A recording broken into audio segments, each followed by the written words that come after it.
दिया होता है x -2 मॉड। तो क्या करते पहले हम x क्या करते -2 को हमेशा जो भी मॉड के अंदर देगा उसको क्या करना 0 के बराबर मान देना। अब उसके बाद क्या होगा x की वैल्यू 2 आएगा, इसको 2 पार्ट में ब्रेक कर लेना, एक पॉजिटिव एक पॉजिटिव एक नेगेटिव। अब ध्यान देना, अब इसी को मैंने कह दिया कि x -2, तो मैं समझाने के लिए बता बाकी इसको बता दे रहा हूँ।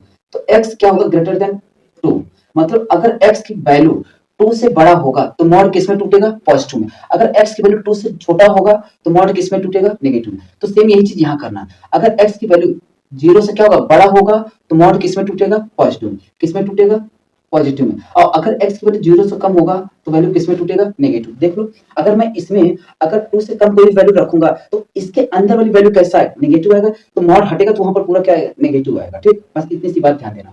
तो हम क्या करते हैं इसको ब्रेक करते हैं, तो यहाँ पर क्या -1 टू +1, तो एक लाइन ऐसे बना लो, यहाँ हो गया क्या -1, यहाँ आ जाएगा 0, यहाँ आ जाएगा क्या 1।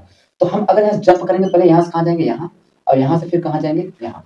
तो बस इसको ब्रेक करना चालू करो, इंटीग्रेशन -1 से कहाँ तक जाएंगे पहले 0 तक। अब देखो अगर इसके बीच वाली लाइन देखेंगे तो ओवरऑल वैल्यू कैसा है नेगेटिव है, मतलब जो भी यहाँ पर x की वैल्यू होगा वो 0 से क्या है कम ही है, तो मॉड किस में टूटेगा नेगेटिव। ध्यान रखना इस वाले को टच नहीं करेंगे, हमेशा केवल मॉड वाले को टच करेंगे, तो ये वाला x जैसे है वैसे ही रहेगा। अब इसके अंदर वैल्यू कैसा है नेगेटिव है, तो कैसा आएगा -x dx।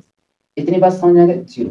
अब 0 टू 1, अब यहाँ से कहाँ तक चलेंगे यहाँ चलेंगे पॉजिटिव। तो अब देखो x की वैल्यू क्या होगा 0 से तो ज्यादा ही है ना, तो अब ये जो मॉड होगा किस में टूटेगा पॉजिटिव में, x into positive x dx। बस अब क्वेश्चन को क्या कर देना है सॉल्व, तो इंटीग्रेशन -1 टू 0। अब अगर मल्टीप्लाई करेंगे तो क्या आ जाएगा माइनस माइनस मैंने बाहर लिख दिया x² dx integration 0 to 1, multiply करेंगे तो क्या होगा x² dx। बस अब इसका क्या कर दो इंटीग्रेशन, तो कितना हो जाएगा x³/3, लिमिट लगा देना है 0 सॉरी कितना हो जाएगा माइनस सॉरी क्या लिख रहा हूँ उल्टा लिख रहा हूँ 0 टू -1 माइनस आ गई, देखो माइनस था मैंने माइनस पहले लिख दिया। अब इसका अगर इंटीग्रेशन करूंगा तो कितना हो जाएगा ये x³/3 और हो जाएगा 1 टू 0।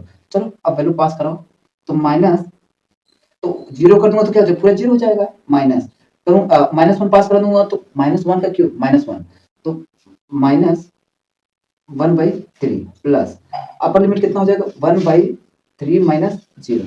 अब इस माइनस को अंदर ले जाओ तो यहाँ पर कितना हो जाएगा i equal to -0 minus minus plus 1/3 और प्लस 1/3, इस माइनस को अंदर ले जाओ i इक्वल टू -1/3 प्लस 1/3 कितने के बराबर आ जाएगा 0 के बराबर।